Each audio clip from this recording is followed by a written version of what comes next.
Doa Komit. Setiap Sabtu jam 5 sore, ditunggu kehadirannya ya. Komsel Keluarga setiap Kamis ke-1 dan 3. Waktu dan tempat diinfokan melalui WA Group.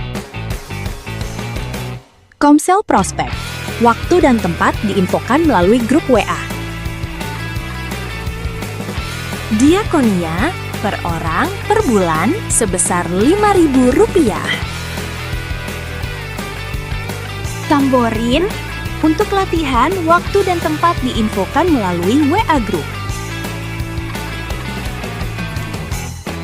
Doa pagi, Senin sampai Sabtu, jam 4.30 WIB, link Zoom dibagikan melalui WA Group. Komsel Youth dan Tim, setiap Sabtu ke-1 dan 3 jam 5 sore. Waktu dan tempat diinfokan melalui WA Group. Shalom, selamat pagi Bapak Ibu Saudara yang dikasihi Tuhan. Shalom. Saya mau sampaikan salam merdeka. Merdeka. Hari ini kita masih merasakan suasana 17 Agustus sekalipun hari ini adalah tanggal 23 Agustus Bapak Ibu Saudara. Kita masih melihat pawai di mana-mana, kita masih melihat selebrasi di setiap kampung RT RW yang sama-sama merayakan hari kemerdekaan. Bapak Ibu Saudara yang dikasihi Tuhan, Indonesia sudah merdeka 81 tahun yang lalu. Tapi kita sudah dimerdekakan Tuhan lebih dari 2000 tahun yang lalu. Beri tepuk tangan yang meriah buat Tuhan kita. Kita mau terus supaya kemerdekaan yang sudah Tuhan kasih kepada kita. Kita dibebaskan dari segala kutuk. Kita bebas dari kuasa maut. Kita semua dimenangkan karena kuasa Tuhan Yesus di dalam kematiannya di atas kayu salib. Sudah membuat kita menjadi kudus dan layak untuk bisa mendapat kerajaan surga. Kita mau sama-sama saat ini mau datang kepada Tuhan. Kita mau bawa hati kita. Kita mau bawa doa kita untuk bangsa Indonesia, untuk negara Indonesia. Tidak ada satupun Tuhan yang mustahil bagi Engkau. Saat ini kami mengucap syukur bahwa bangsa ini sudah merdeka 81 tahun yang lalu. Dan kami mau terus berdoa Tuhan di dalam nama Yesus supaya kemerdekaan itu sungguh-sungguh dirasakan oleh seluruh rakyat Indonesia Tuhan, dari segala pelosok tanah air di dalam nama Yesus Kristus Tuhan. Benar-benar kemerdekaan yang sejati itu diperoleh. Kesejahteraan terjadi Tuhan di dalam nama Yesus. Roh yang takut akan Tuhan melawati setiap pejabat di negeri ini Tuhan di dalam nama Yesus. Supaya sungguh setiap keputusan-keputusan yang ada dan yang diambil karena hati yang takut dan mengasihi Tuhan. Kami bawa hati kami kepadamu Tuhan. Sungguh kami mau merasakan Tuhan hadir di tengah kami saat ini. Memberkati setiap kami di dalam nama Yesus.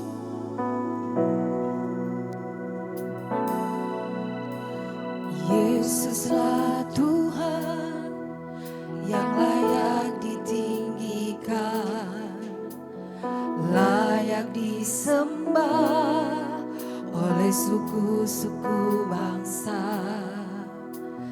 Dengan darah-Mu Kau telah tebus dosaku, genapi Tuhan firman-Mu atas negeriku.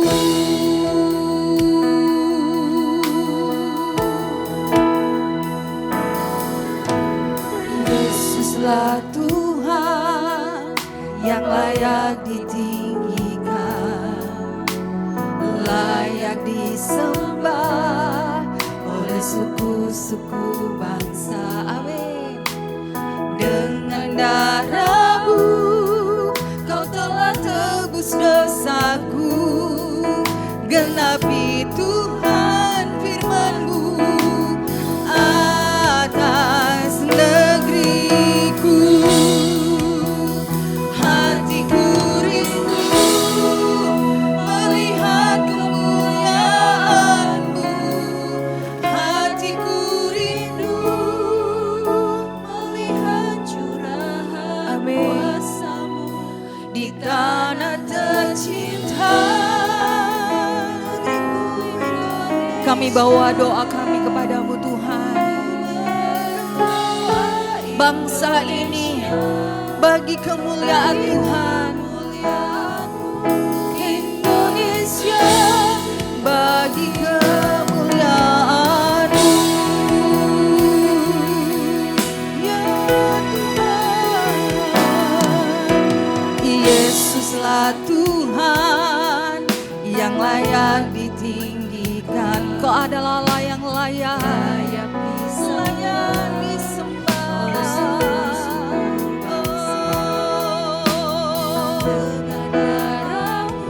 Kau tebus dosa kami, genapi Tuhan firman-Mu atas negeriku. Sekali lagi kita mau katakan Yesus Tuhan. Yesuslah Tuhan yang layak ditinggikan, layak disembah. Setiap suku boleh datang kepadamu Yesus.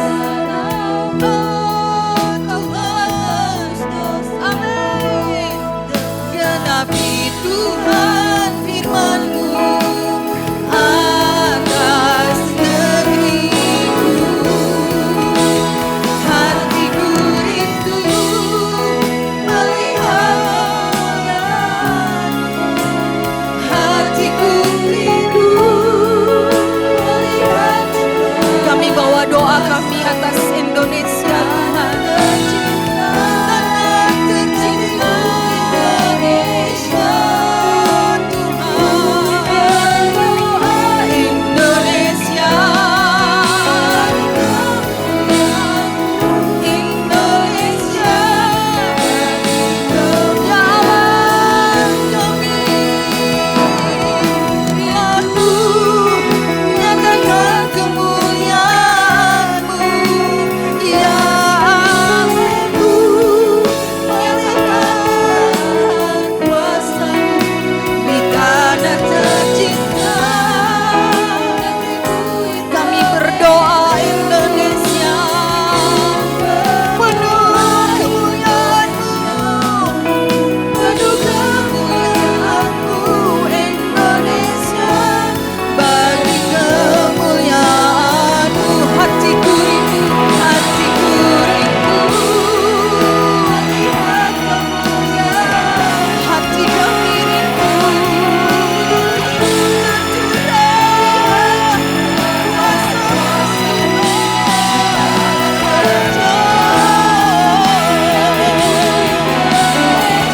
Kami berdoa Indonesia, Indonesia. Kami mau berseru ya Allahku, ya Allahku, nyatakan kemuliaan-Mu, ya Allahku, nyatakan curahan kuasa. Amin. Di tanah tercinta Indonesia. Kami berdoa Tuhan, Indonesia penuh kemuliaan-Mu. Indonesia bagi kemuliaan-Mu. Kami mau bawa hati kami dan kami mau bawa doa kami Tuhan. Kami nyatakan roh persatuan ada di tengah-tengah kami Tuhan, di dalam nama Yesus Kristus Tuhan. Kami mau berdoa di dalam nama Yesus Tuhan.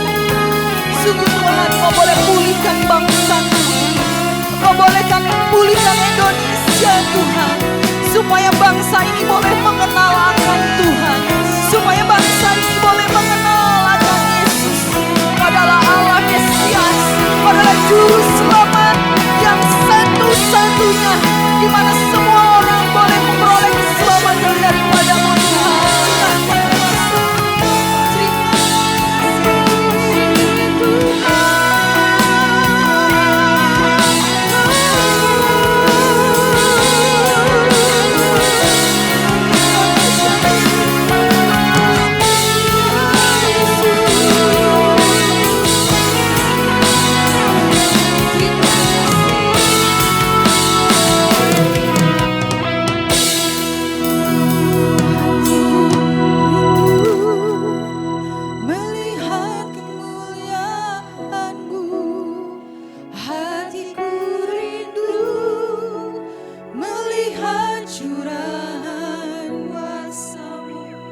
di tanah tercinta negeri kami Indonesia.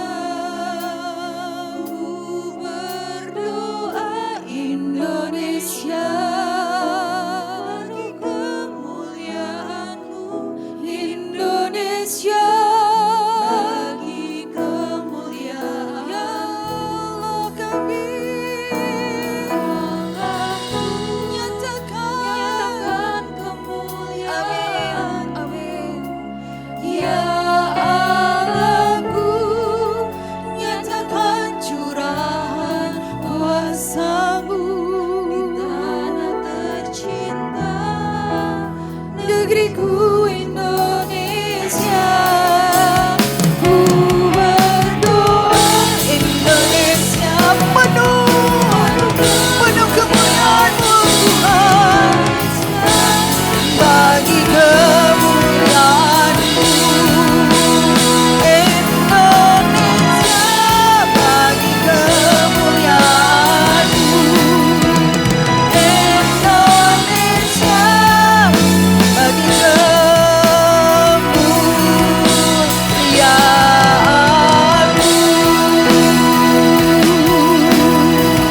Kami mau bersorak-sorai demi nama Tuhan, ya Allah kami yang hidup. Pulih dalam nama Yesus atas bangsa kami. Kami mau berdoa terjadi keselamatan atas Indonesia. Hujan pertobatan ada di bangsa kami. Akan muncul orang-orang yang takut akan Tuhan atas negeri kami Indonesia.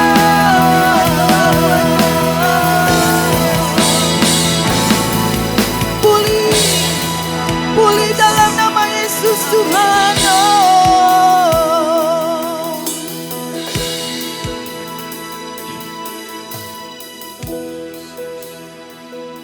Yesus Tuhan atas bangsa kami. Yesus Raja segala raja, kan kami tinggikan dan kami agungkan nama-Mu Yesus di atas segalanya. Yesus Tuhan atas bangsa kami. Saya ajak untuk Bapak Ibu bisa bangkit berdiri. Kita mau naikkan pujian ini sebagai doa kita. Dan kami tinggikan, kami agungkan nama-Mu Yesus di atas. Amin.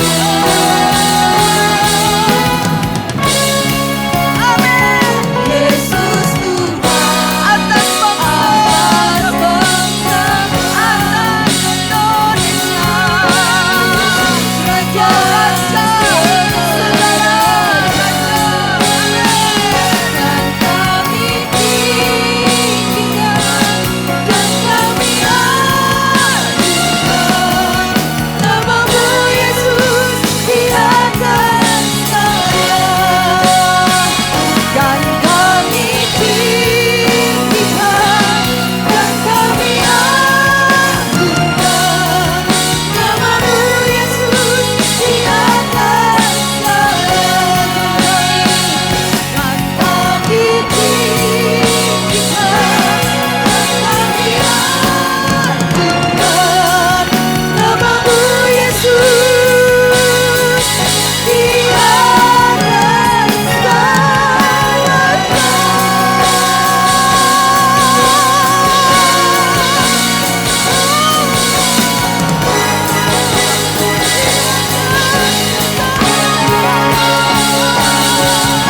kebangkitan yang besar di antara seluruh pulau-pulau di Indonesia. Pulau besar, pulau kecil di dalam nama Yesus Kristus Tuhan. Penuh dengan lawatan Tuhan, penuh dengan pemulihan daripada Tuhan. Atas tanahnya, atas orangnya, atas perekonomiannya di dalam nama Yesus Kristus Tuhan. Kesejahteraan yang ilahi turun atas Indonesia. Gerejamu berseru Tuhan, menyatukan hati kami berdasarkan doa syafaat bagi seluruh di gereja-gereja di Indonesia Tuhan, di dalam nama Yesus Tuhan. Kami menyatukan hati kami dengan roh persatuan Tuhan di dalam nama Yesus Tuhan. Kami minta kepadamu Tuhan, kami minta kepadamu Indonesia boleh mengenal akan Engkau Yesus sebagai satu-satunya Tuhan dan Juru Selamat. Dan Engkau dikenal, Engkau diterima Tuhan sebagai Tuhan dan Juru Selamat secara pribadi atas bangsa ini Tuhan, dalam nama Yesus Kristus Tuhan. Benar-benar ada terjadi kemerdekaan Tuhan. Benar-benar kemerdekaan itu dialami oleh seluruh bangsa kami. Ada dalam tangan-Mu.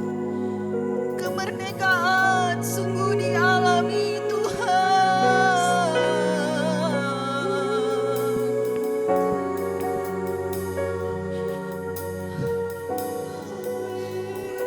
Terima kasih Tuhan. Pulihkan negeri kami, Indonesia milik-Mu. Terima kasih Tuhan.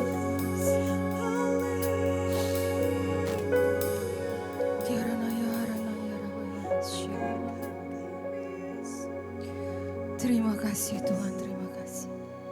Kami mau terus Tuhan mengalami akan Engkau Tuhan dalam nama Yesus. Kami mau terus mengalami akan Tuhan pagi hari ini. Di dalam nama Yesus Kristus Tuhan. Hanya satu nama yang kami elulukan di tempat ini Tuhan. Hanya satu nama di mana kami mau datang dan memuji Engkau Tuhan. Hanya satu nama di mana mata kami semua tertuju kepada Engkau. Yesus Kristus namanya. Haleluya. Terima kasih Tuhan, terima kasih. Dan jemaat-Mu dan gereja-Mu sama-sama katakan, serukan. Amin. Beri tepuk tangan yang meriah buat Tuhan kita yang luar biasa. Kita mau serukan sama-sama.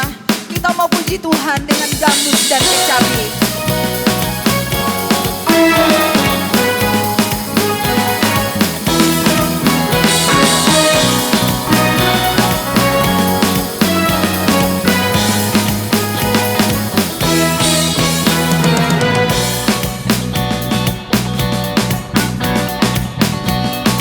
Yo. Dengan dangdut dan kecapi, mari kita puji Tuhan, bersoraklah.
sudah memerdekakan kita dan sudah membebaskan kita dari segala kutuk dosa.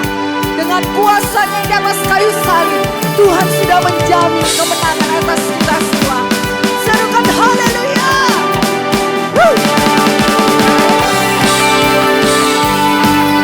Kami mau berdoa atas-Mu Tuhan. Kami berdoa karena Engkau Tuhan Yesus.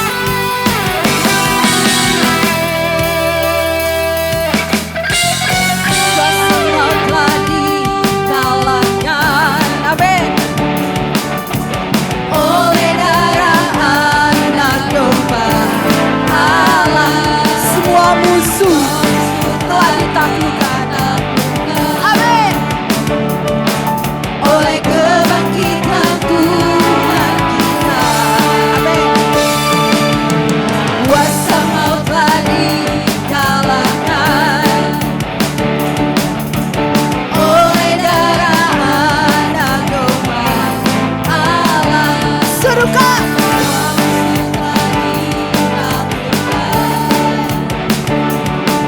Oleh kebangkitan Tuhan kita. Serukan. Yesus hidup, Dia bangkit, Dia naik ke surga, siapkan tempat bagiku. Yesus hidup, Dia bangkit. Serukan berlipat-lipat. Amin. Kita jadi lebih dari pemenang.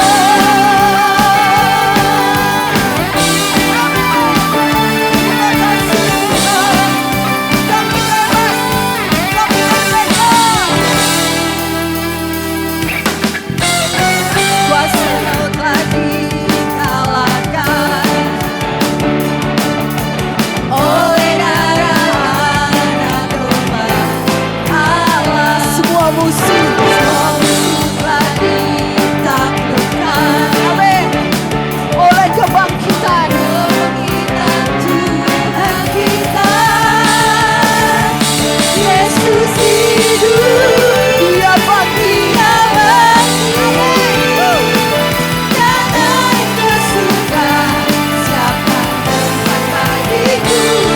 Yesus hidup, Dia bangkit, maut telah dipatahkan, kita jadi lebih dari pemenang. Serukan haleluya.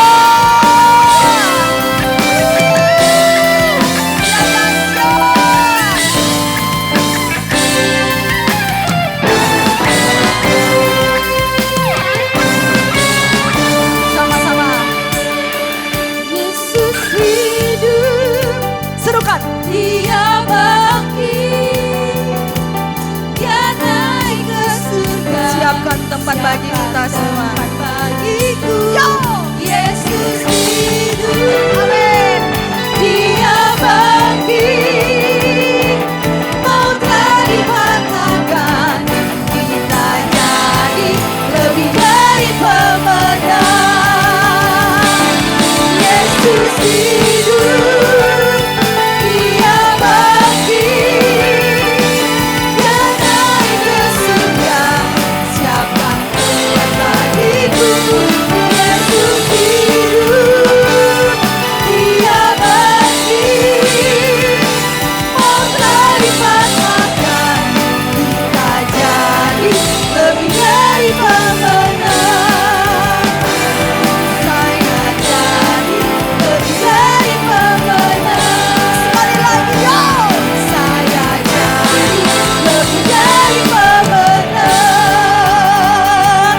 Umat yang dibebaskan oleh Tuhan, sama-sama katakan, umat yang dibebaskan oleh Tuhan, sama-sama katakan, haleluya. Serukannya sama-sama. Ku bebas, bebas, bebas karena kuasa-Nya. Amin. Ku bebas, bebas, bebas karena kuasa-Nya. Kuasa Tuhan. Ku bebas, bebas, bebas karena Dia tinggal di dalamku. Amin. Oleh kuasa darah-Nya.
setiap kami yang percaya kepada Tuhan beroleh pengampunan dosa, beroleh pembebasan dari segala kutuk, beroleh pembebasan dari segala sakit penyakit. Tidak ada satu pun yang bisa menghalangi kasih dan kuasa Tuhan kami nikmati di atas bumi ini Tuhan. Tidak ada satu pun yang bisa menghalangi kami datang kepada Tuhan. Bahkan yang kami sebut Engkau Bapa, ya Aba Bapa kami. Kami mengucap syukur Tuhan.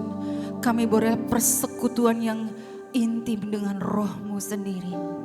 Engkau yang memberikan Roh-Mu atas kami sebagai satu jaminan, sebagai satu materai bahwa kami adalah anak-anak yang atasnya kami bisa beroleh berkat keselamatan. Dan oleh itu Tuhan, kami menyatakan rasa syukur kami kepadamu Tuhan.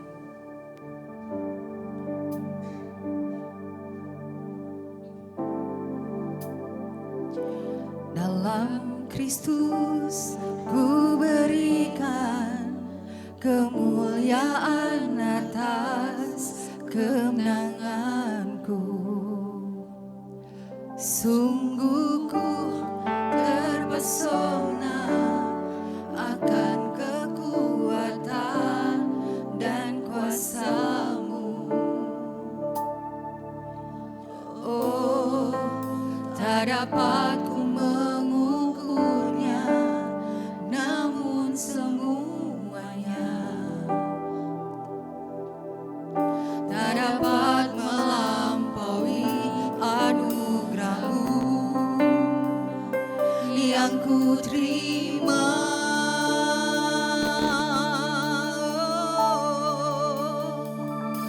Dalam Kristus ku berikan kemuliaan atas kemenanganku. Sungguh ku terpesona akan kekuatan dan kuasa-Mu. Oh, tak dapat ku mengukurnya, namun semuanya, amin, tak dapat melampaui anugerah-Mu yang ku terima. Dalam Kristus ku percaya ada kemuliaan di balik salibnya, dan aku nyatakan kemenangan dariku, kekuatanku, harapanku dalam Kristus.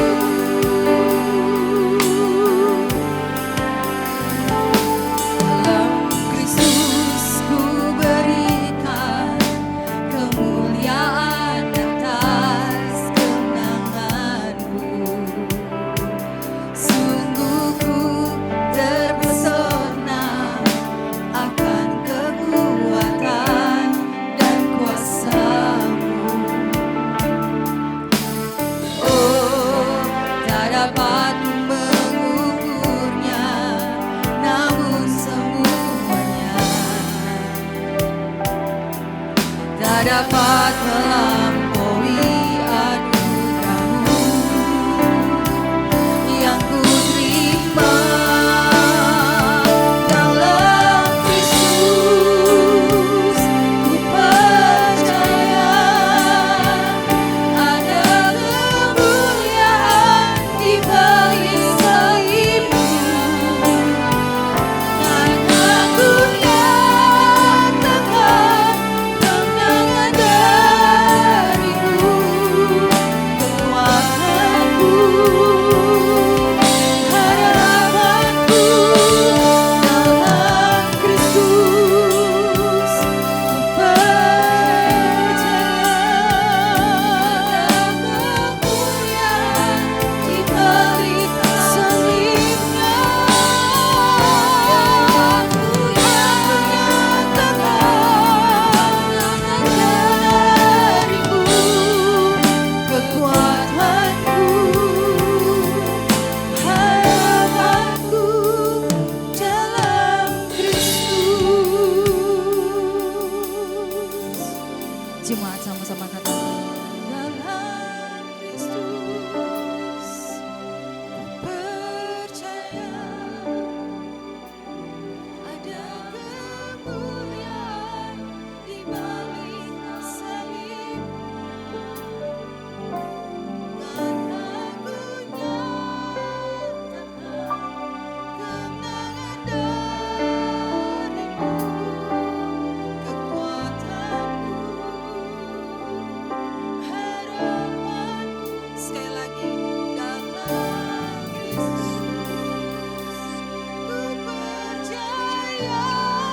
kami ya Tuhan.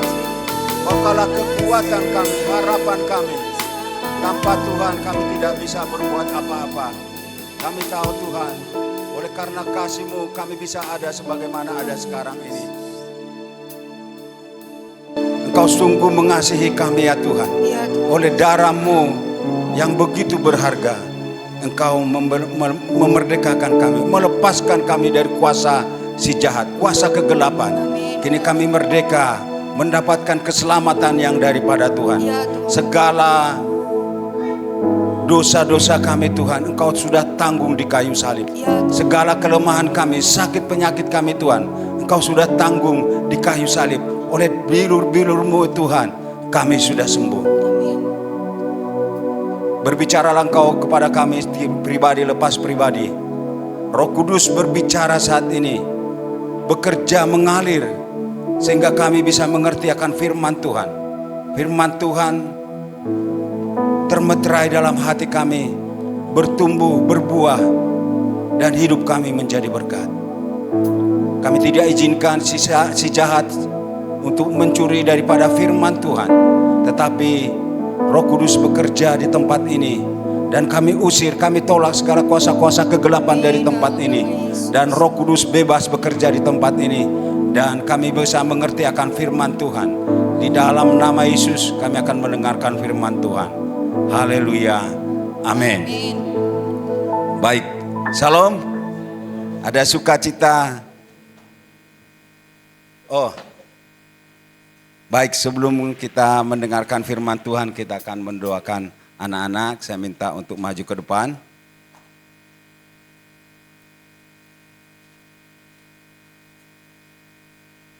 Mari kita berdoa.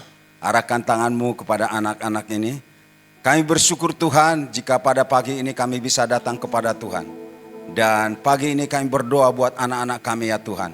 Kami percaya bahwa anak-anak kami ini bisa menyatakan imannya sejak mereka masih muda. Dan mereka tetap percaya dan percaya sampai hari tua mereka Tuhan. Karena itu mari Engkau memberkati guru-guru mereka, sehingga mereka bisa dengan bijaksana mendidik anak ini. Dan mereka bisa bertumbuh di dalam imannya. Kami serahkan anak-anak ini Tuhan ke dalam tangan-Mu. Mereka akan 10 kali lebih bijaksana daripada anak-anak yang lain. Mereka akan hidup di dalam kasih. Dan mereka akan menjadi berkat dimanapun mereka berada. Mereka menjadi anak-anak yang luar biasa. Menjadi alat Allah yang luar biasa di akhir zaman ini. Di dalam nama Yesus kami berdoa buat anak-anak ini. Haleluya. Amin. Baik, pagi ini kita akan mendengarkan firman Tuhan. Tema kita adalah sekali merdeka, tetap merdeka. Ini adalah sebuah lagu. Ya, sebelum kita mendengarkan firman Tuhan, kita mau buat pekik dulu 3 kali. Merdeka, merdeka gitu ya. 1, 2, 3. Merdeka, merdeka, merdeka. Baik, saudara, apa sih arti kemerdekaan Kristen? Apakah merdeka itu benar-benar absolutely merdeka, bebas? Seperti kata-kata orang, aku ingin bebas, aku ingin lepas, aku tidak mau ada yang mengatur, aku mau hidup menurut keinginanku sendiri. Apakah seperti itu yang dikatakan merdeka? Ya, merdeka secara Kristen bukanlah seperti itu. Karena itu kita membaca dulu Alkitab kita, Galatia 5 ayat 1.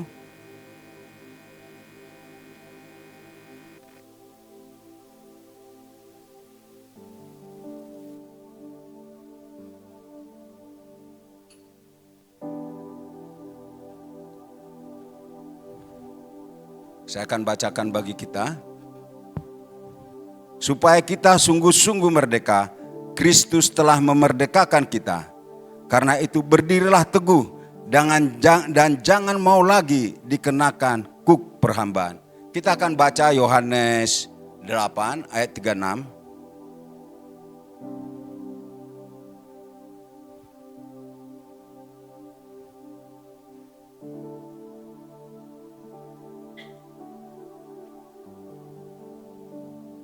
Jadi apabila anak itu memerdekakan kamu, kamu pun sungguh-sungguh merdeka. Kemudian kita baca Yesaya 61 ayat 1. Kita akan baca bersama-sama Yesaya ini.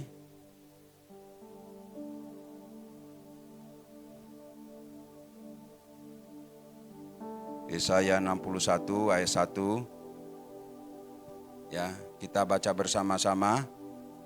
Kabar selamat bagi Sion, 1, 2, 3. Roh Tuhan Allah ada padaku, oleh karena Tuhan telah mengurapi aku. Ia telah mengutus aku untuk menyampaikan kabar baik kepada orang-orang sengsara dan merawat orang-orang yang remuk hati, untuk memberitakan pembebasan kepada mereka orang-orang tawanan, kepada orang-orang yang terkurung, kelepasan dari penjara. Kemerdekaan Kristus bukan berarti kita bebas sebebas-bebasnya. Di dunia ini kalau kita belajar filsafat agama maupun belajar tentang teologi Kristen, bahwa ada Tuhan di dunia ini.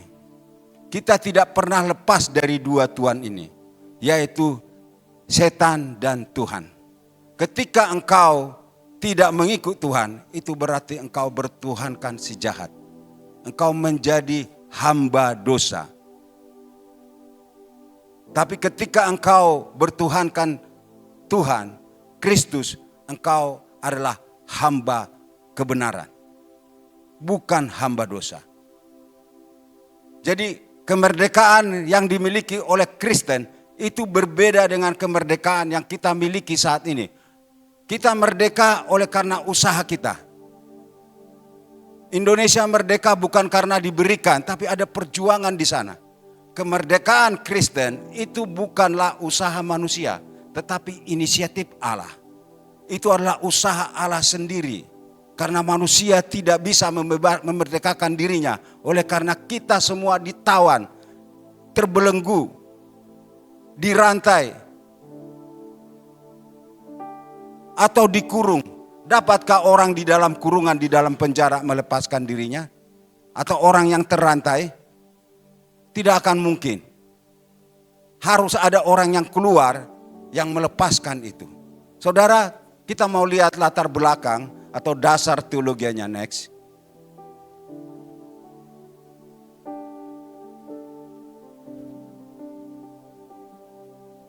Saudara, dasar teologi daripada kemerdekaan Kristen itu adalah tahun Yobel.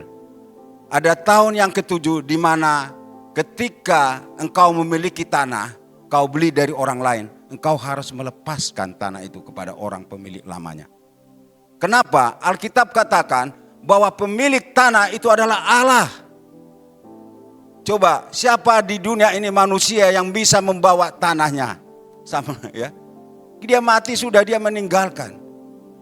Jadi dalam transaksi orang Yahudi itu tidak ada ketika saya menjual tanah otomatis tanah itu menjadi milik orang itu.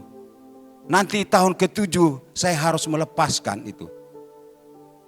Itu sebabnya harga tanah ditentukan dengan apakah tahun ini sudah dekat dengan tahun Yobel.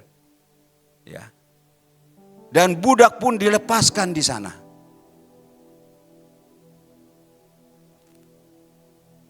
Ingat Ruth, ya, ketika dia kembali, Boas menebus dia. Bukan Ruth yang membeli, tetapi Boaslah yang membeli tanah, menebus dia untuk mengembalikan harta kekayaannya. Begitu juga dengan kekristenan, ya.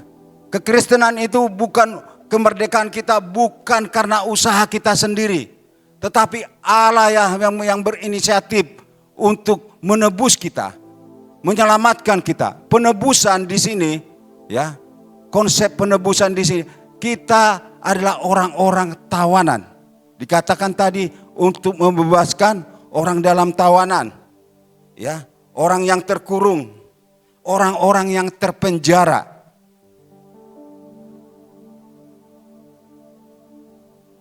Jadi Kristuslah yang membebaskan kita. Seorang budak atau tawanan itu tidak punya apa yang disebut dengan kewarganegaraan. Ya, itu sebabnya ketika Yusuf di penjara, dia tidak berhak untuk membela diri. Bayangkan kalau kita tidak punya kewarganegaraan, kita tidak bisa bekerja, melamar kemana-mana KTP, ya, atau berkelakuan baik. Bagaimana caranya untuk mendapatkan berkelakuan baik? Tidak ada hak untuk membela diri, bahkan tidak ada hak untuk datang ke pengadilan. Itu sebabnya ketika Yusuf dituntut oleh Potifar hukuman mati, dia pasti akan mendapatkan hukuman mati karena dia tidak punya hak. Tetapi Yesus menebus kita dari budak menjadi anak, ya.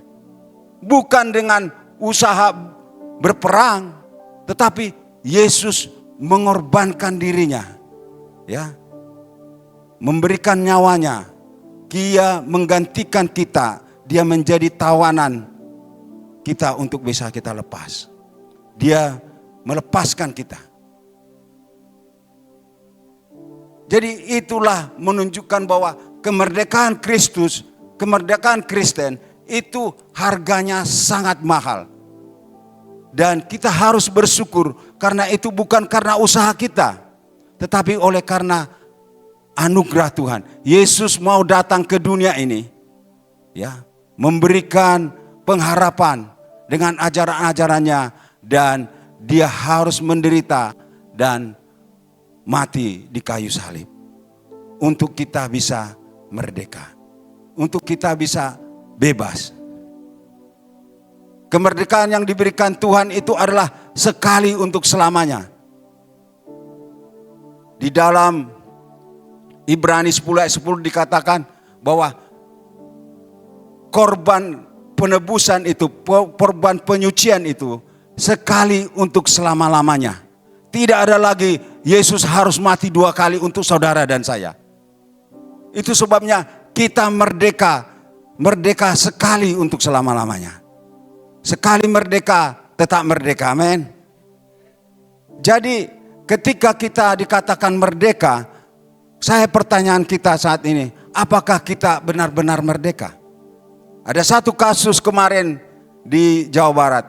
Ada seorang tukang cukur disuruh untuk menaikkan bendera. Dia bertanya, apakah Indonesia sudah merdeka? Kita memang sudah merdeka dari Belanda. Tetapi kita masih dalam kemiskinan, kebodohan. Ya. Ketidakadilan kita bisa lihat di mana-mana. Begitu juga dengan kita sebagai orang Kristen. Banyak orang Kristen dinyatakan merdeka, tetapi masih ada dendam, masih ada iri hati, masih ada benci. Banyak orang dikatakan merdeka, tetapi masih kita melihat banyak orang Kristen membunuh, ya, memerkosa. Ada 5 polisi di Jambi, ya. Semua orang Kristen, orang Batak. Yang diperkosa orang Batak, yang memerkosa orang Batak. Semua Kristen. Apakah itu yang dikatakan merdeka? Kasus Sambo, ya. Banyak. Jadi Alkitab katakan ketika anak itu sudah memerdekakan kita, maka kita sudah sungguh-sungguh merdeka. Itulah yang dikutip oleh Rasul Paulus dalam Galatia 5 ayat 1. Itu bukan perkataan Paulus, tetapi Yesuslah yang mengatakan itu di dalam Yohanes 8 ayat 36 tadi. Ketika anak itu sudah memerdekakan kamu, engkau harus sungguh-sungguh merdeka. Jadi ketika kita sudah merdeka, jangan lagi kita terikat dengan benci, dendam, iri hati. Kita tidak boleh terikat lagi dengan dosa, agenda-agenda yang tidak baik. Kita harus benar-benar merdeka. Dalam konteks ini memang ada sekelompok orang Yudaisme atau orang-orang Yahudi penganut Yudaisme yang percaya kepada Kristus, yang beriman kepada Kristus. Mereka mengajarkan bahwa kalau kamu tidak melakukan hukum Taurat, Kalau kamu tidak bersunat, engkau tidak diselamatkan. Itu sebabnya Paulus ketika Kristus telah memerdekakan kau, engkau sudah merdeka, jangan lagi engkau diperhambakan. Kita bisa diperhambakan lagi dengan hukum Taurat. Sebab hukum Taurat ini tidak akan bisa menyelamatkan kita. Justru dengan hukum Taurat engkau dihukum. Ya. Coba kalau tidak ada hukum Taurat, bisa enggak kita dihukum? Hukum Taurat, jangan kita berpikir bahwa hukum Taurat itu hanya 10. Tapi hukum Taurat itu ada 613 dan jika sudah diterjemahkan ada sekitar 1000 lebih yang harus dilakukan. Jangankan untuk melaksanakan 1000, 10 saja mungkin kita susah. Kita lihat orang berhasil, kita mungkin sudah iri. Apa itu gitu ya. Itu kan dulu begini gitu ya. Kita sakit hati sedikit, oh besok nggak usah ke gereja. Itu ya. Si ini tuh loh, kemarin nyerbelik ke saya gitu. Ya. Ini ada 1000 yang dilakukan. Itu sebabnya itu menjadi kuk. Dan ini membebani orang Israel terus menerus bertahun-tahun, bahkan ratusan tahun. Ketika Yesus datang dan mengajar, ya, di bukit dia berkata, hai orang yang letih lesu dan berbeban berat, datanglah kepadaku, pikullah kuk yang kupasang. Jadi Kristus memberikan suatu solusi di dalam hidup, yaitu kasih. Kasih bukanlah hukum. Itu sebabnya Profesor Yusril kemarin ketika dia mengambil doktor filsafat, dia bilang, Yesus datang ke dunia ini tidak membawa agama. Dia tidak ada hukum Kristen, hukum Islam ada, hukum Katolik ada, hukum Hindu ada, tetapi kekristenan tidak ada hukum. Dia datang membawa suatu perubahan. Kasih itu adalah suatu norma, adalah suatu etika. Jika kasih ada, ini hukum tidak berlaku. Hukum ada karena kejahatan semakin meningkat. Kita misalnya Indonesia membuat hukum tentang kasus narkoba. Karena apa? Jenis-jenis narkoba semakin bertambah. Ya, pelaku-pelakunya semakin bertambah. Mungkin dulu orang dewasa, tiba-tiba ada anak kecil jadi kurir. Akhirnya dibuat undang-undang anak kecil harus begini. Jadi hukum, semakin banyak hukum, itu berarti keadaan semakin buruk. Kita lihat kemarin bagaimana Jepang membubarkan DPR. Kenapa? Karena di Jepang orangnya sudah memegang hukum. Mereka hidup dalam etika, hidup dalam moral. Sehingga mereka tidak membutuhkan hukum yang baru. Mereka semua dipecat. Jika engkau kejatuhan dompet di Jepang, enggak perlu cari, tinggal engkau melapor ke kantor polisi, maka dompetmu akan dikembalikan. Berbeda dengan di Indonesia, kita jatuh dompet, ya sudah hilang semuanya. Ya. Jadi ketika ada kasih, mungkin tidak perlu ada yang namanya pengadilan. Pengacara sudah tidak ada. Bayangkan misalnya setiap orang itu penuh dengan kasih. Ya, nggak ada pencuri, nggak ada apa-apa. Kita nggak butuh DPR. Itu suatu pemikiran yang baru yang Yesus katakan kepada orang-orang Yahudi. Dia tidak menjawab hukum ini, tetapi kasihilah Tuhan Allahmu dengan segenap hatimu, dengan segenap kekuatanmu, dengan segenap pikiranmu. Tetapi dan juga kasihlah sesamamu manusia seperti dirimu sendiri. Ketika itu dilaksanakan, maka kita tidak perlu lagi hukum. Tidak ada satu orang pun yang bisa melakukan hukum Taurat. Itu sebabnya ketika Kristus datang, dia katakan, aku mau membebaskan orang-orang yang sengsara, menghibur orang-orang yang susah, melepaskan orang-orang tawanan. Ya. Dia menyatakan kasih. Dengan kasih ini kita merdeka. Bayangkan saudara ketika saudara memberi kepada seseorang, rasanya puas enggak? Puas kan? Coba kalau saudara benci kepada seseorang, wah rasanya di sini tidur nggak bisa, ya kan? Terus, ini loh, aku sakit hati gitu.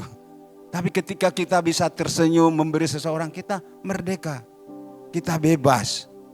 Next.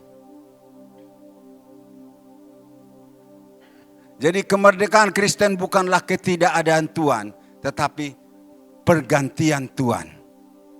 Ya, yang dulunya kita itu tuannya si jahat, kita menjadi doulos hamartia.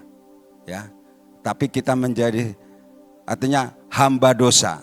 Tetapi ketika kita menjadi pengikut Kristus dan kita membuat Tuhan menjadi Tuhan atas hidup kita, kita menjadi doulos kebenaran. Kita hamba kebenaran. Ya. Ketika kita merdeka, kita dimerdekakan dari hukum Taurat. Hukum Taurat bukan standar lagi untuk keselamatan. Karena tidak ada orang yang bisa selamat dengan melakukan hukum Taurat. Kenapa? Kita tidak bisa melakukan hukum Taurat sebab hukum Taurat itu bersifat murni atau bersifat suci. Sementara kita adalah bersifat dosa. Tidak ada satu orang pun di dunia ini yang bisa melakukan hukum Taurat.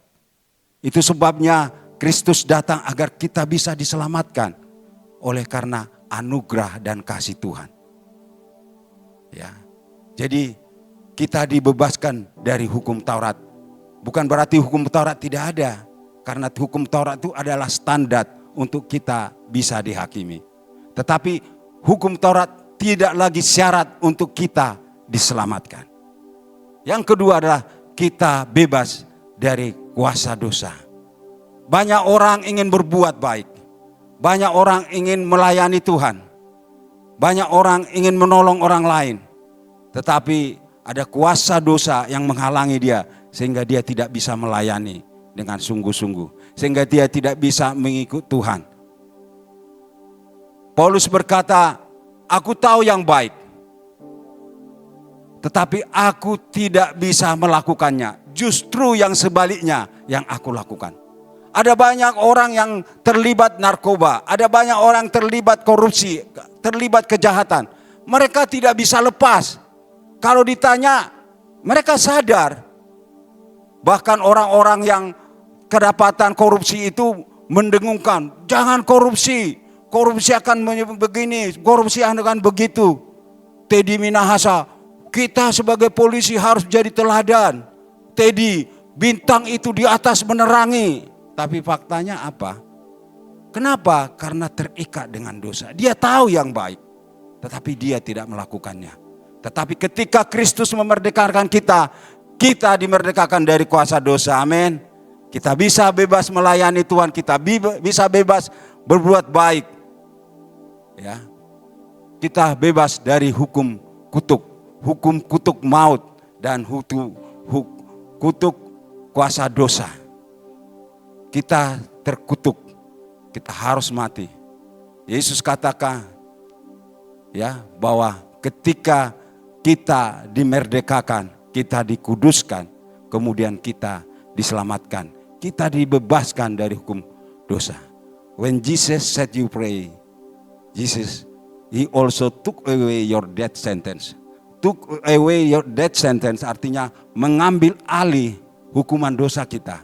Jadi ketika Yesus membebaskan kita, dia mengambil alih. Kata mengambil alih bukan berarti kita bebas begitu saja. Tetapi Yesuslah yang menjadi hukuman dosa atas kita. Ya, menggantikan kita sehingga kita diselamatkan. Artinya keselamatan yang kita miliki itu bukan sesuatu yang gampang, murahan. Tetapi adalah suatu pengorbanan yang luar biasa. Saudara tahu bahwa hasil kekristenan ini bukanlah hasil yang gampangan. Ya, Yesus mati di kayu salib, rasul-rasul hampir semuanya mati syahid. Ada yang disalibkan. Paulus dikatakan ketika Kaisar Nero berkuasa, Paulus juga disalibkan di sana. Ya. Ada banyak orang yang mati. Bahkan abad-abad pertama kekristenan ada banyak orang yang mati oleh karena mempertahankan imannya. Kaisar Nero membunuh banyak sekali orang Kristen. Ada yang diadu dengan binatang, ada yang disalibkan, ada yang disiram dengan ter panas, kemudian dimasukkan ke dalam, ditusuk dengan tombak, kemudian dibuat menjadi obor. Dia sangat senang sekali makan, mengundang teman-temannya makan di taman. Dan obornya adalah orang-orang Kristen yang dibakar. Bayangkan. Tetapi kekristenan ini adalah hasil daripada pengorbanan yang luar biasa. Karena itu jangan kita gampang hanya karena perempuan, hanya karena laki-laki ganti agama, gitu. Karena jabatan gitu ya. Banyak di Indonesia ini ketika dia disodorkan jabatan ganti agama.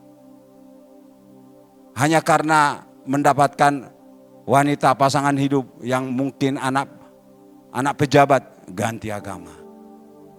Kita harus tahu bahwa kekristenan ini pengorbanan yang luar biasa. Berbeda dengan agama yang lain ya, tapi saya nggak mau. Sekalipun saya tahu tapi nggak etis kalau saya sebutkan di sini. Jadi kita juga bebas dari roh dunia ini. Ya. Kita bebas dari ketakutan, kekhawatiran, kebimbangan. Kekhawatiran, kebimbangan, ketakutan itu membunuh iman kita. Ada lagu yang berkata, I don't know about the future, but I know, ya, Jesus say He hold my future, He hold my life.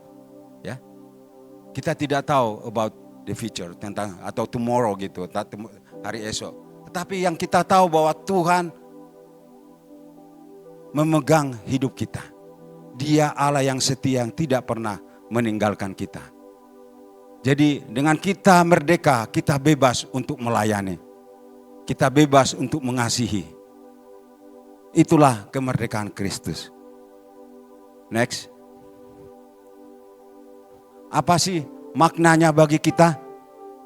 Tadi saya sudah sebutkan bahwa kita adalah budak. Kita orang-orang yang terpenjara. Kita orang tawanan. Kita memiliki identitas yang baru. Dari hamba dosa ya menjadi anak Allah. Ya. Kita diangkat menjadi anak Allah. Ada suatu pengangkatan dari hamba dosa, dari budak yang tidak punya status, tidak punya identitas, tidak berhak untuk mengadukan di pengadilan, hadir di pengadilan, tidak berhak membawa pengacara. Sekarang kita diangkat menjadi anaknya. Inilah suatu status yang baru yang sangat luar biasa. Dan ini bukan pekerjaan kita, usaha kita. Ini semuanya adalah daripada usaha daripada Tuhan kita, Yesus Kristus yang rela mati. Darahnya yang telah memerdekakan kita dan mengangkat kita menjadi anak. Kita terbebas dari hukum Taurat yang harusnya ya kita harus mati.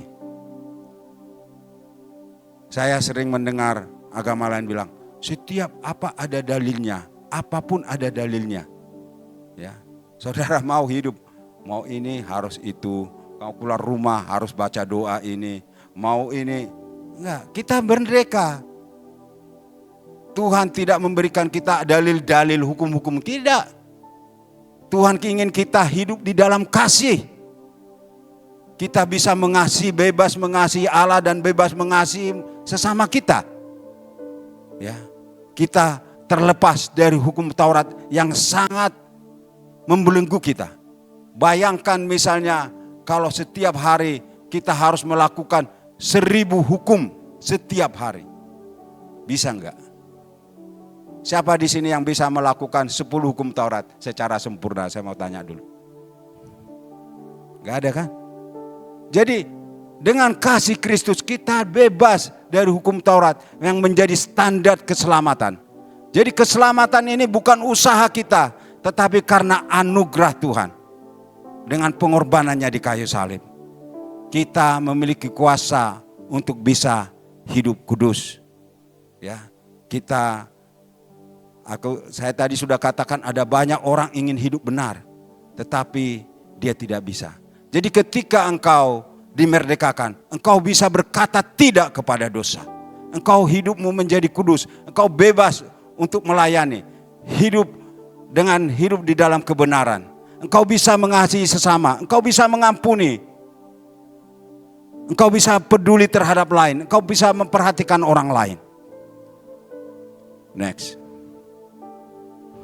Jadi kesimpulannya adalah sekali merdeka tetap merdeka. Di dalam Ibrani 10 ayat 10, kita dikuduskan oleh persembahan tubuh Kristus sekali untuk selamanya. Merdeka dari dosa, kau tidak lagi hamba dosa, tetapi engkau menjadi hamba kebenaran. Jadi orang yang merdeka itu posisinya itu seperti Adam dan Hawa. Dia bisa melakukan dosa, dia bebas melakukan kebenaran. Jadi itu sebabnya Alkitab tadi katakan, jangan lagi engkau diperhambakan. Ya, engkau harus, katanya, coba kita baca lagi. Galatia 5 ayat 1.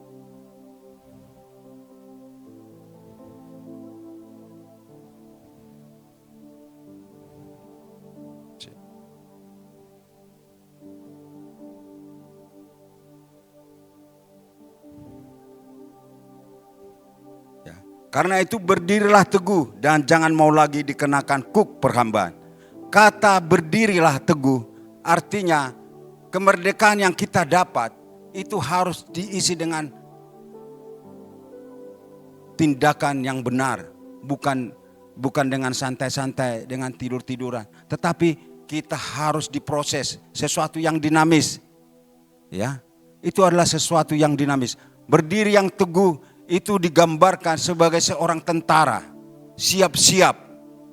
Bukan kita mengisi kemerdekaan dengan santai-santai, tetapi Alkitab katakan kita harus bisa mempertahankan kemerdekaan dan mengisi kemerdekaan kekristenan ini dengan berdirilah teguh seperti seorang tentara, mengenakan semua senjata Allah, ketopong keselamatan, perisai iman, pedang roh, baju jirah keadilan, kebenaran, ya, sabuk keadilan, kasut kerelaan untuk mengabarkan Injil.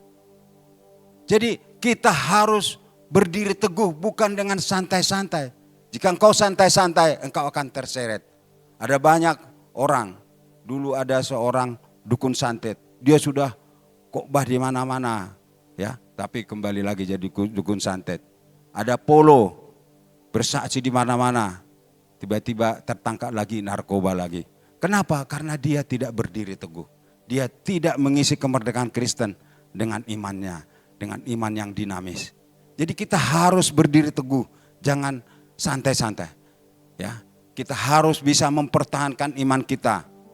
Kemudian dengan kita dimerdekakan, kita bebas dari hukum maut dan juga hukum kutuk yang harus kita terima oleh karena dosa-dosa kita. Ya, kita berkuasa untuk mengalahkan si jahat. Kita menang atas dosa. Jangan lagi ketika kita berselisih, ada dendam, ada sakit hati. Wah, nggak usah ke gereja sana lagi. Ini saya gini. Saya kemarin tersinggung gitu ya. Siapa di sini yang sudah merdeka dari iri, dengki, sakit hati? Kita harus merdeka. Sekali merdeka tetap merdeka, ya. Jadi ketika Tuhan memerdekakan kita, engkau sudah sungguh-sungguh merdeka. Jangan ada lagi dosa, jangan ada lagi benci. Kita harus bebas untuk mengasihi, bebas untuk mengampuni, bebas untuk memberi, bebas untuk saling mendukung. Next, terakhir, saudara, saya akan berbicara tentang Theodor. Dulu ada artis AVI, ya, orang Solo namanya Theodora. Kemudian setelah dia tampil beberapa kali, dia langsung ganti nama jadi Lia, ya, agamanya pun langsung berganti. Dia tidak tahu apakah arti Theodora. Saudara, Theodor ini adalah seorang yang miskin. Ya. Dia tinggal di Konstantinopel bersama ibunya. Ayahnya dulu pelatih beruang, meninggal pada waktu muda, Theodor. Dia harus bekerja pada waktu mudanya. Umur 15 tahun, Theodor ini sudah jadi penari. Saudara bayangkan penari di sana itu sangat dikaitkan dengan pelacuran. Ya, ini pada zaman Bizantium, kerajaan Romawi yang di Bizantium. Jadi dulu kerajaan Romawi itu kan ada di Eropa. Tetapi pada zaman Konstantinopel dipindahkan ke kota Konstantinopel, ya, di Asia Barat. Ya, jadi disitulah kota di mana pusat kota Romawi di Bizantium. Dia bekerja di kota Konstantinopel sebagai pelacur. Ya, setelah dia jadi penari dan pelacur, dia diambil menjadi istri kontrak oleh seorang pejabat gubernur, dibawa ke Libya, dan di sana setelah 2 tahun dia dicampakkan begitu rupa. Dia menjadi orang yang sangat miskin, mungkin berhari-hari tidak bisa makan, tidak bisa tidur dan sebagainya. Ya, dalam keadaan itu, saudara, ada sekelompok penginjil menginjili dia. Ya, dia bertobat.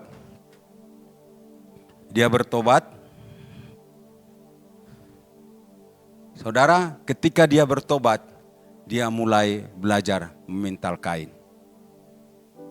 Ya, biasanya kalau orang sudah bertobat, biasanya kalau orang sudah lepas dari pelacur, biasanya mereka jadi germo, ya. Saya kayak lihat orang dulunya pelacur, tahu-tahu lama-lama kok orang ini tiba-tiba kaya gitu ya. Ternyata dia berubah profesi menjadi germo, penghasilannya lebih banyak lagi. Tetapi ini Theodor ini tidak melakukan itu. Dia benar-benar memintal kain, kemudian dia membuat suatu ide-ide. Dia kembali lagi dari Libya ke Konstantinopel. Ya, bayangkan seorang yang miskin, seorang pelacur, tidak punya pendidikan. Ya, ketika dia menerima Kristus, dia hidupnya diubahkan. Ya, hidupnya diubahkan, dia menjadi seorang yang bijaksana. Dia membuat suatu ide-ide yang luar biasa tentang hukum. Sehingga Justinus raja Romawi pada saat itu kagum akan kepintaran daripada Theodor. Ya, lewat temannya Justinus dengan Theodor itu dipertemukan. Dan dia menjadi penasihat daripada raja. Bahasa bisa dibayangkan, seorang pelacur tidak punya pendidikan, punya pandangan yang luar biasa. Oleh karena apa? Ada kemerdekaan Kristus yang dia sudah alami. Kemudian Justinus ingin menikahi dia. Tetapi syarat daripada kerajaan Romawi tidak boleh raja menikah dengan pelacur, akan penghibur atau orang penyanyi, karena konotasinya sangat jelek. Ya, karena seorang penghibur atau pelacur itu sama seperti budak, tidak punya identitas, tidak punya kewarganegaraan. Bagaimana seorang raja bisa menikah dengan orang yang tidak? Kemudian dia berkonsultasi, Justinus berkonsultasi dengan pamannya. Saya ingin menikahi dia, bagaimana caranya saya bisa menikah dengan orang yang sudah bertobat gitu. Ya. Kemudian setelah ibunya Justinus mati, undang-undang tentang pernikahan itu dirubah dan akhirnya dia menikah. Saudara tahu, ketika dia menjadi permaisuri, dia tidak mencari, wah ini dulu gubernur yang menyampaikan saya. Bukan, dia tidak dendam. Tetapi dia justru membuat undang-undang Romawi pada saat itu dasarnya adalah kasih. Dia membuat hukuman mati kepada orang-orang pemerkosa. Dia memberi hak kepada wanita untuk memiliki aset. Dulu wanita itu tidak dipandang, tidak punya aset, tidak boleh punya misalnya tanah itu punya dia atau rumah punya dia, nggak boleh. Tetapi dengan Theodor ini, wanita itu bisa memiliki aset. Kemudian dia membangun rumah rehabilitasi untuk korban daripada pelacuran. Orang-orang yang mantan-mantan pelacur itu dipelihara. Ya. Dia membuat undang-undang yang sangat luar biasa. Dan selama dia menjadi ratu, ya, Bizantium, kerajaan Romawi berkembang dengan baik. Kota-kotanya dibangun dengan baik. Ya. Jadi dia tidak ada rasa benci, dendam, tapi yang dia nyatakan adalah kasih Allah kepada semua orang. Dan lewat kasih itulah kerajaan ini bisa berkembang. Jadi dia berkata, dunia tidak membutuhkan kekerasan, dunia membutuhkan kasih. Jadi dari pelajaran ini kita bisa melihat bagaimana Allah bisa memakai seorang pelacur untuk menyatakan kasih Allah. Kasih Allah bisa mengubahkan orang. Jadi lewat pelajaran ini kita bisa mau belajar bahwa kemerdekaan di dalam Kristus itu memiliki dampak yang luar biasa. Kita bisa mau belajar lewat Theodor. Ketika ada kesempatan dia tidak balas dendam. Dia tidak membenci orang. Tetapi yang dia nyatakan adalah kasih. Itu sebabnya Theodor ini menjadi orang suci untuk gereja ortodoks. Oleh karena dia memberikan teladan yang baik. Kita mau belajar dari Theodor ini. Kita mungkin tidak punya pengalaman seperti dia. Tetapi kita mungkin lebih baik. Marilah kita bisa mengambil hikmat daripada bahwa ketika kita dimerdekakan, kita bebas untuk mengasihi. Kita bebas untuk melayani. Sama yang seperti yang dilakukan oleh Theodor. Ada banyak gereja yang dibangun pada waktu itu. Dan kekristenan berkembang dengan baik. Oleh karena apa? Orang bisa melihat teladan daripada Theodor.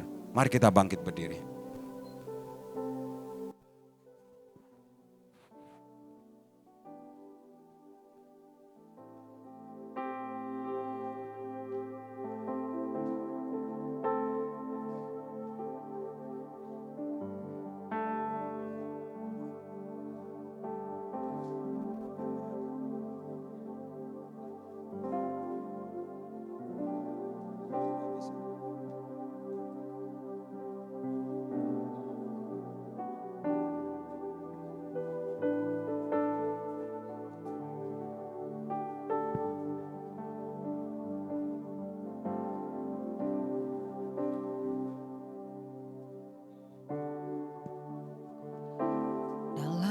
Kristus ku berikan kemuliaan atas kemenanganku. Sungguh ku terpesona akan kekuatan dan kuasa-Mu. Oh, tak dapat ku mengukurnya, namun semuanya tak dapat melampaui anugerah-Mu yang ku terima dalam Kristus. Ku percaya ada kemuliaan di balik salibnya, dan aku nyatakan kemenangan dari-Mu, kekuatanmu, harapanku dalam Kristus. Ku percaya ada kemuliaan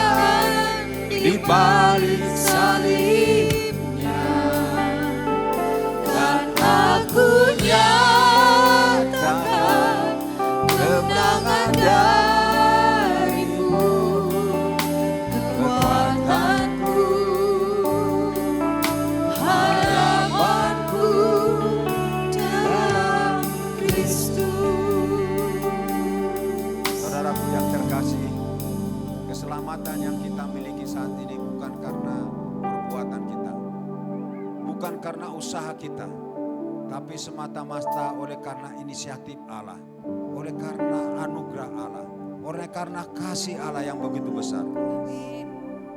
Keselamatan yang kita miliki itu dibayar dengan harga yang sangat mahal, dengan darahnya yang tercurah, dengan kematiannya di kayu salib. Dia disiksa, dihina, dimaki, diludahi, ditombak oleh karena kesalahan kita, agar kita dimerdekakan, agar kita mendapatkan keselamatan, agar kita mendapat kemuliaan daripada Tuhan.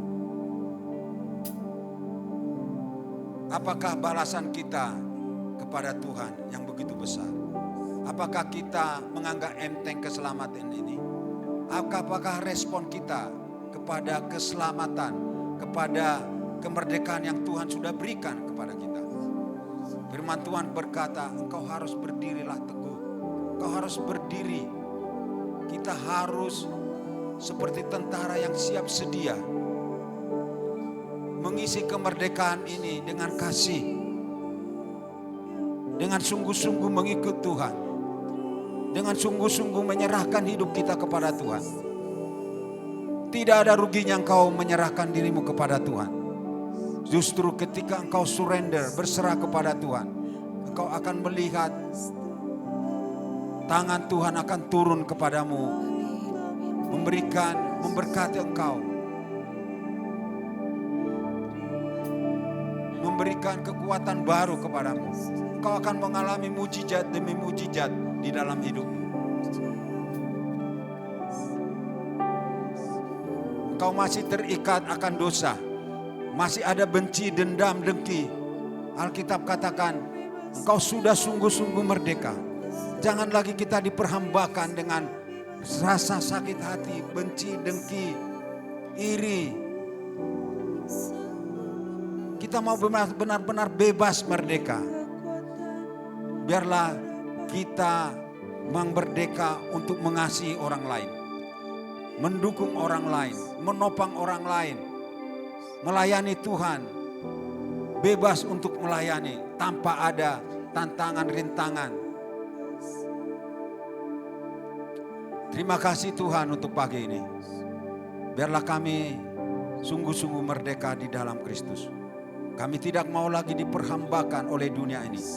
Kami tidak mau lagi menggunakan anggota tubuh kami untuk alat dosa. Tetapi kami mau menjadi hamba Kristus, hamba kebenaran, menyatakan kasih Tuhan, kebaikan Tuhan, sanggup mengampuni, sanggup memberi, sanggup berbagi, sanggup saling menasehati. Terima kasih buat firman Tuhan yang sudah kami dengar. Biarlah kami mengalami perubahan hidup di hari-hari yang mendatang. Di dalam nama Yesus kami berdoa. Amin. Dalam Kristus ku percaya ada kemuliaan di balik salibnya, dan waktunya takkan kehilangan dariku. Kekuatanku, harapanku dalam Kristus, ku percaya ada kemuliaan di balik salibnya,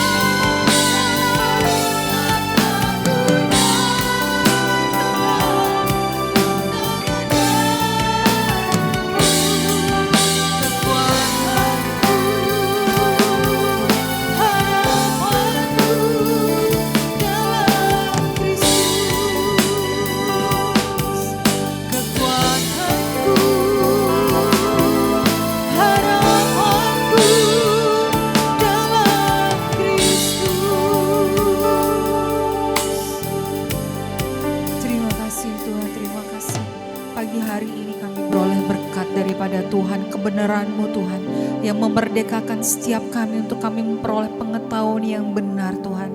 bahwa Engkau sudah memerdekakan kami untuk kami bisa merdeka dari segala kutuk dosa, dari hukum Taurat Tuhan, dari segala penindasan Tuhan. Kami beroleh kemerdekaan yang sungguh-sungguh untuk kami bisa bebas mengasihi dan melayani Engkau Tuhan. Kami bebas untuk mencintai Engkau. Tidak ada lagi satu tarikan dari kami Tuhan untuk kami bisa jatuh lagi dalam dosa. Tetapi ada satu tarikan kuasa karena kasih-Mu yang sudah memenuhi setiap hati kami dan kami bisa mengasihi Tuhan. Karena Engkau Tuhan, kasih-Mu itu cukup buat kami. Memenuhi setiap kami itu, memenuhi hati dan pikiran kami. Terima kasih Tuhan, terima kasih. Terima kasih untuk Pastor Lambo Tuhan yang sudah menyampaikan firman-Mu. Tuhan yang mengurapi beliau Tuhan lebih-lebih lagi Tuhan. Tanda-tanda ajaib Engkau sertai Tuhan atas setiap pelayanannya sehingga nama Tuhan saja yang ditinggikan. Kau berkati keluarganya Tuhan.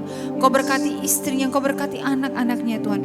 Menjadi teladan bagi sekelilingnya. Orang bisa melihat bahwa Kristus hidup di dalam keluarga ini. Kau tutup bungkus dengan darah kuasa-Mu dan Kau memberikan pernyataan-pernyataan-Mu lebih-lebih lagi Tuhan atas keluarga ini. Terima kasih Tuhan, terima kasih. Dan sementara kami memberikan persembahan apa yang kami miliki berasal daripada Tuhan, kami mengembalikannya dengan sukacita daripada-Mu di dalam nama Yesus Kristus Tuhan. Kami berdoa dan mengucap syukur. Haleluya. Amin. Silakan duduk Bapak Ibu Saudara dikasihi oleh Tuhan.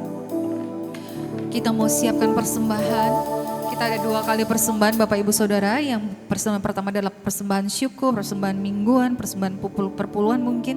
Dan persembahan kedua adalah persembahan untuk kita ada kegiatan HUT ke ulang tahun GKKD Gatsu. Dan bagi Bapak Ibu Saudara yang dikasihi oleh Tuhan yang hendak memberikan persembahan melalui transfer, bisa melakukannya dan transfer melalui BCA dengan rekening 4091755 Gatsu. Dan bagi Bapak Ibu Saudara yang dikasihi oleh Tuhan yang hendak memberikan persembahan melalui transfer, bisa melakukannya dan transfer melalui BCA dengan rekening 4091755 atas nama GKKD Revival Semarang. Silakan.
Kita akan menerima berkat Tuhan pagi hari ini.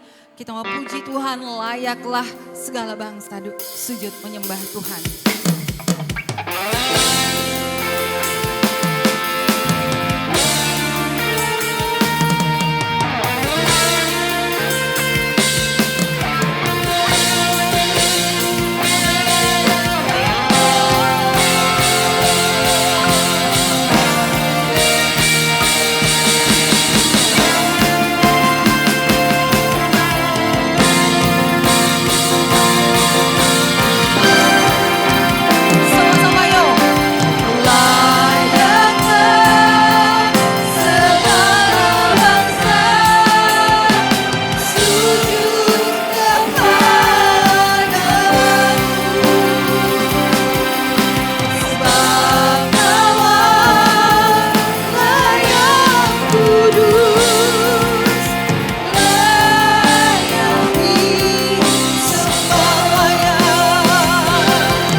kami sudah dimerdekakan dan kami bebas merdeka. Karena darah Yesus yang memerdekakan bagi setiap kami Tuhan. Kami mengucap syukur Tuhan. Sungguh biarlah jemaat Tuhan gerejamu di Gatot Subroto ini mengalami pembebasan Tuhan. Dan kami percaya karena Roh Kudus sendiri yang memberi kekuatan sehingga kami boleh mengisi kemerdekaan dengan hal-hal yang terbaik yang Tuhan sudah berikan kepada setiap kami. Kami mengucap syukur atas Pastor Lambo yang boleh menyampaikan firman Tuhan di tempat ini. Berkati pelayanannya, berkati pekerjaannya, berkati keluarganya Tuhan di dalam nama Yesus Tuhan. Sungguh hikmat dan pengurapan Tuhan terus mengalir atas Pastor Lambo Tuhan di dalam nama Yesus Tuhan. Jemaat Tuhan, mari arahkan hatimu kepada Tuhan. Kiranya kasih karunia dari Tuhan kita Yesus Kristus dan kasih Allah Bapa serta persekutuan dan penyertaan dari Roh Kudus menyertai saudara sekalian mulai dari saat ini sampai selama-lamanya. Di dalam nama Tuhan Yesus kami telah berdoa dan mengucap syukur. Sama-sama kita katakan amin.